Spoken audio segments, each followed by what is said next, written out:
So yesterday I talked about a weird audio issue and I explained what happened, and then I promised to show you how to fix it. And then I forgot to do that. So today I'm back to show you 2 ways to fix that particular issue. What's happening, podcasters? This is episode 94 of 1000 Podcasters, and I'm Brian Ensminger. I'm a podcaster and a podcast editor, and I want to see you be successful with your podcast. If you'd like to get this show delivered directly to your favorite podcast app, visit toptieraudio.com/subscribe. You'll find 3 big buttons right there, one for Apple, one for Google, one for Spotify, as well as a few smaller buttons for some of the other apps. Just choose the app that you prefer and subscribe right there. That way you can get this delivered directly to your favorite podcast app. That's toptieraudio.com/subscribe. This is a follow-up episode to yesterday. I'm in a bit of a hurry because I have some editing that I need to get done, but I wanted to get this out because I kind of dropped the ball yesterday. I promised to give you the fix for the issue that I described, and I didn't do that. So I'm going to cover that today because I want to make sure that I don't miss that. So I'm here to show you what was caused by recording, or show you how to fix what was caused by recording a stereo output into a balanced mono input. Again, no slides or anything. I'm just going to go ahead and display my desktop. This is the file that we were working with yesterday, and if you didn't check that episode out, you'll find it at toptieraudio.com/93. You might want to check that one out, or the companion video for that to get it as well. This also is going to have a video component. So if you remember correctly, we took a signal, and using the Schoeps Omni channel, we mimicked what happened with that plug-in issue by inverting one of the channels. So we inverted the right channel. I exported that. And when I was done, when we mixed it down to a mono sum, what we ended up with was nothing. Okay. So that's what happened, but how to fix it. So we've got a stereo track essentially that has one track inverted. So I went ahead and I exported a version of that particular file in stereo, and I'll open this in a different editor just so that you can see that it's going to have 2 tracks that look a lot the same. The only difference is if you get in really close, you'll see that the ups and downs are backwards. So this little up right here on the other track is down. So that's where the stereo summing of 0 comes in. So I'm going to take that particular file, I'm going to drop it back in Hindenburg so that we can see what we have.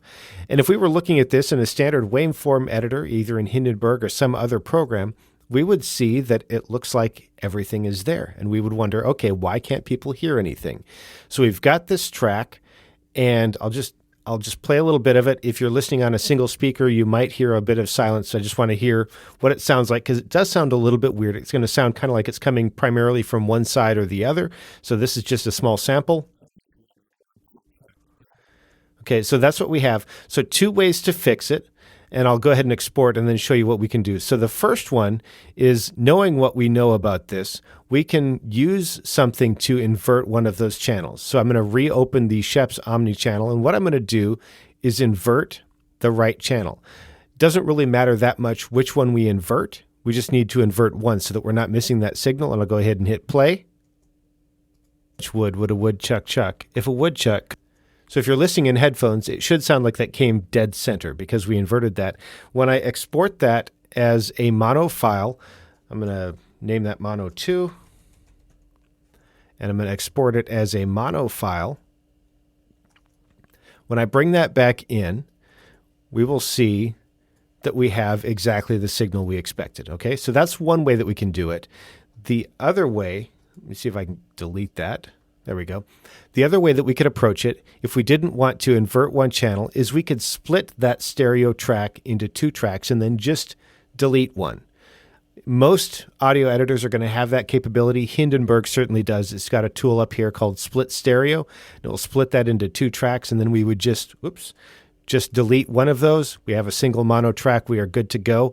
I believe Logic can do this. Most editors, most nonlinear editors, DAWs, can do this kind of thing. I know that GarageBand historically was a bit of a challenge for me, but they may have updated that because I haven't used it in quite some time. But those are the 2 fixes for you. One would be to invert one of the channels so you have 2 of the same. The other one is to split the stereo and then go ahead and delete one of those tracks. And then when you play it back, you'll have just that one track so that everybody will be able to hear that. When I come back next, I'm planning to cover a question that came in from Stephen, who hosts the Hollywood and Beyond podcast. You can find his show at hollywoodandbeyond.com. Great show. I was able to talk to him a couple of months ago about that show. He's got some good stuff going on there. We'll talk more about his show when I share that. If you'd like to connect with me or subscribe to this show, toptieraudio.com is the place for that.